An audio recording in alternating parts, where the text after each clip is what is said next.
Diabetes प्रमेहविकार भागात ग्लुकोमीटरच्या द्वारे जे रीडिंग येते 100, 200, 300 याचा अर्थ काय होतो?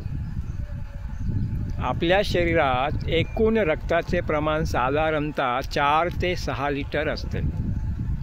ग्लुकोमीटरने आपलं रीडिंग 100 आलं तर त्याचा अर्थ होतो आपल्या शरीरातील 1 लिटर रक्तात 1 ग्रॅम शुगर आहे. ज्या वेळेस शुगर 300 असते, आपण गोळी घेतो, शुगर लेवल 150 होते, आपणास समाधान वाटते.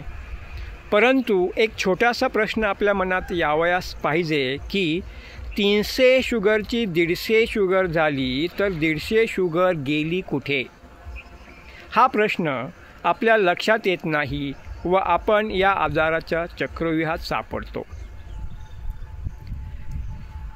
या भागामध्ये शुगर तपासणीसाठी आपण जे काही ग्लुकोमीटरचा वापर करतो आणि त्या ग्लुकोमीटरच्या द्वारे आपल्याला जे काही शुगरची त्या ठिकाणी रीडिंग समजतं त्याचा विचार या ठिकाणी मांडलेला आहे.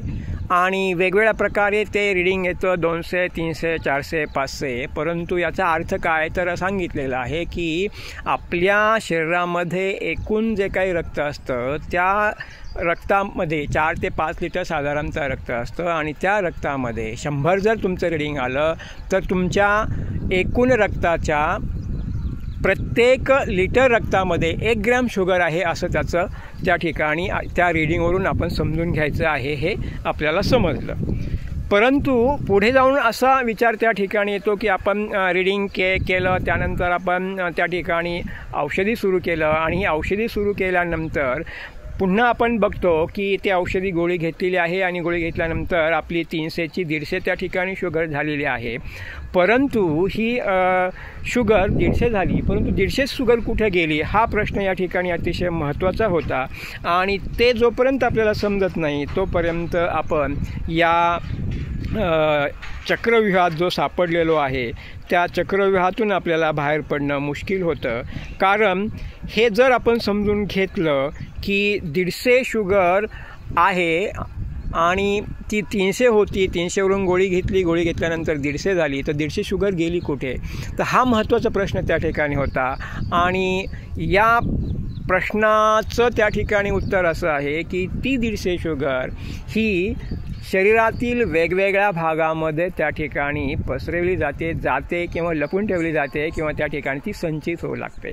म्हणजे आपण जे काही ग्लुकोमीटरच्या साहाय्याने शुगरचं प्रमाण बघत आहोत ते रक्तातील शुगर आहे आणि ही रक्तातील शुगर कमी होते आणि रक्तातील शुगर कमी होते असं ज्यावेळेस आपण म्हणतो त्यावेळेस ती कमी झालेली जी काही शुगर आहे किंवा जी वाढलेली शुगर होते 300ची 150 झाली तर मग 150 शुगर जी आहे ती 150 शुगर शरीरातील वेगवेगळ्या भागामध्ये साठू लागते. मग ती ब्रेनमध्ये साठेल, ती किडनीमध्ये साठू लागेल किंवा ती शरीरातील वेगवेगळ्या ठिकाणी साठून त्याचं ट्यूमरमध्ये रूपांतरण होऊ शकतं आणि तो ट्यूमर नंतर कॅन्सरमध्ये देखील परिवर्तित होऊ शकतो. हे आपल्याला समजणं आवश्यक आहे.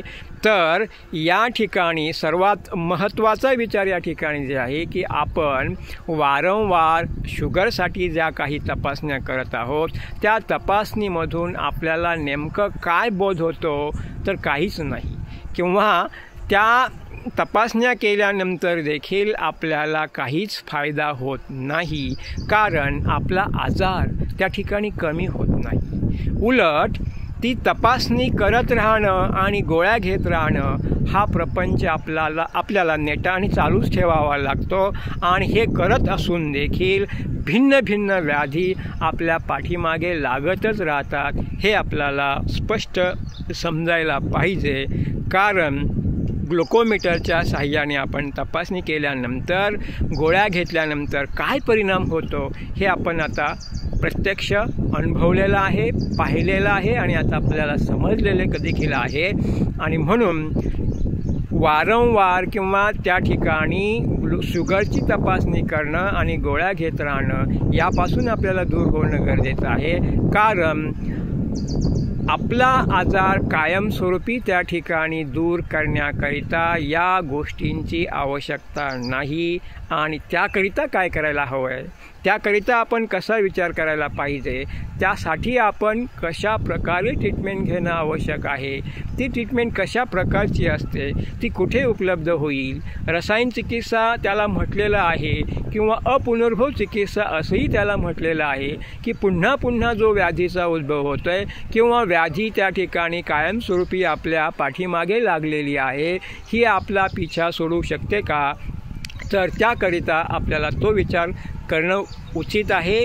पुन्हा पुन्हा होणारी व्याधी किंवा कायमस्वरूपी त्या ठिकाणी लागलेली ही व्याधी कायमस्वरूपी बंद होण्याकरता अपुनर्भव चिकित्सा, रसायन चिकित्सा आणि त्या व्याधीची कायमस्वरूपी चिकित्सा करण्याची आवश्यकता असते. आणि त्या पद्धतीने जर आपण विचार केला, अशी चिकित्सा आपल्याला कशी करता येईल, त्यासाठी काय करावे लागेल, त्यासाठी कशा प्रकारे आपलं चिकित्सा झाली पाहिजे आणि ती चिकित्सा किती दिवस घ्यावी लागेल आणि कायमचं त्या ठिकाणी आपल्याला मुक्त होता येईल. कोणतीही चिकित्सा, कोणत्याही आजाराची चिकित्सा ही जास्तीत जास्त 1 वर्ष असते, त्यापेक्षा जास्त त्या ठिकाणी ट्रीटमेंट घेण्याची आपल्याला आवश्यकता पडत नाही. हा एक महत्त्वाचा रूल पूर्वीच्या आचार्यांनी त्या ठिकाणी ग्रंथामध्ये सांगितलेला आहे. त्यालाच रसायन चिकित्सा असंही म्हटलेलं आहे किंवा अपुनर्भव चिकित्सा असंही म्हटलेलं आहे. आणि तो विचार या ठिकाणी देखील लागू होतो. आचार्यांनी आपल्या ग्रंथामध्ये वर्णन करून ठेवलेलं आहे की कोणताही आजार असेल तर त्या आजाराचं त्या ठिकाणी रसायन चिकित्सा ही 1 वर्षपर्यंत घ्यावी लागते.